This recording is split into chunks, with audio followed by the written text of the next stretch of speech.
Olá, hoje vamos direto para as Escrituras para uma análise do capítulo 21 de Segundo Reis. É um capítulo que foca nos reinados de Manassés e depois do filho dele, Amon, lá em Judá. Isso mesmo. E a história de Manassés já começa impactante, né?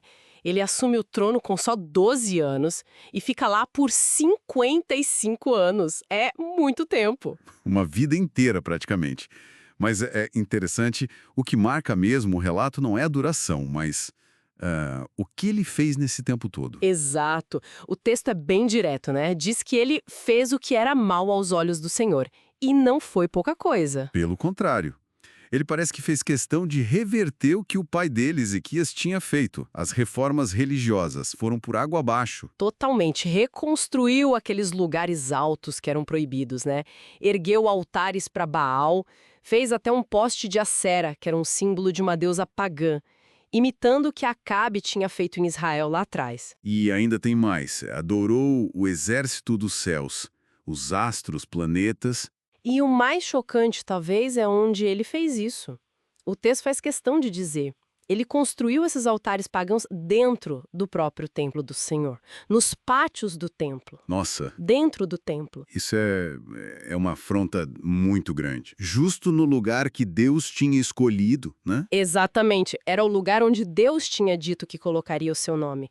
Então, colocar ídolos ali é profanar o lugar mais sagrado, uma provocação direta mesmo. E a lista de atos é pesada. O texto continua: sacrifício do próprio filho no fogo, Uhum. prática de feitiçaria, adivinhação, consulta a médiums, espíritas. É muita coisa. Sim. O relato enfatiza que ele fez muito mal especificamente para provocar a ira de Deus e chegou a colocar a imagem da Aserá dentro do santuário principal do templo. Isso parece ir além da simples idolatria, né? Parece uma rejeição consciente, assim, frontal. Sem dúvida. E tem uma conexão direta com as promessas e a aliança, né? Deus tinha prometido a Davi e a Salomão que estaria ali no templo, que o povo ficaria na terra se obedecessem. A famosa condicional. Exato. E as ações de Manassés são uma quebra explícita dessa condição. Pior ainda, o texto diz que ele seduziu o povo, que Judá acabou fazendo pior do que as nações que Deus tinha expulsado antes.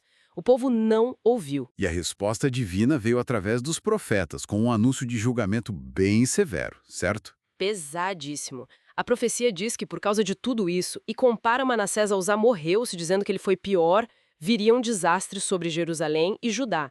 Um desastre tão grande que faria retinir os ouvidos de quem ouvisse a notícia. Que expressão forte essa do retinir os ouvidos. E a linguagem continua forte. Diz que Jerusalém seria medida com o cordel de Samaria e o prumo da casa de Acabe. Basicamente está dizendo o mesmo tipo de julgamento que destruiu o reino do norte, Israel, e a dinastia de Acabe vai acontecer aqui. Usando a destruição deles como medida, né? Isso. E a imagem de limpar Jerusalém como se limpa um prato, virando de boca para baixo, sugere uma destruição total, um esvaziamento mesmo. A causa: provocaram a Deus desde a saída do Egito, culminando agora com Manassés. Além de toda essa questão da idolatria, o texto ainda menciona outra coisa terrível sobre Manassés. Sim, a violência. Diz que ele derramou muitíssimo sangue inocente a ponto de encher Jerusalém de um extremo ao outro. Nossa! Então, um reinado longo, idólatra e violento. Ele morre e é sepultado num lugar meio diferente, né? No jardim do palácio dele. Isso, no jardim de Uzá. E aí vem o filho, Amon. Ele assume com 22 anos. Mas o reinado dele é um sopro, comparado ao do pai.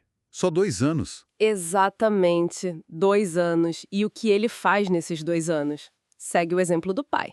O texto diz que ele andou em todos os caminhos de seu pai, adorou os mesmos ídolos, abandonou o Senhor. Ou seja, nenhuma mudança de rumo. Nenhuma. E o fim dele também é abrupto, violento. Sim, ele é assassinado pelos próprios oficiais dentro do palácio. Um golpe, né? Um golpe palaciano. Mas tem um detalhe curioso depois.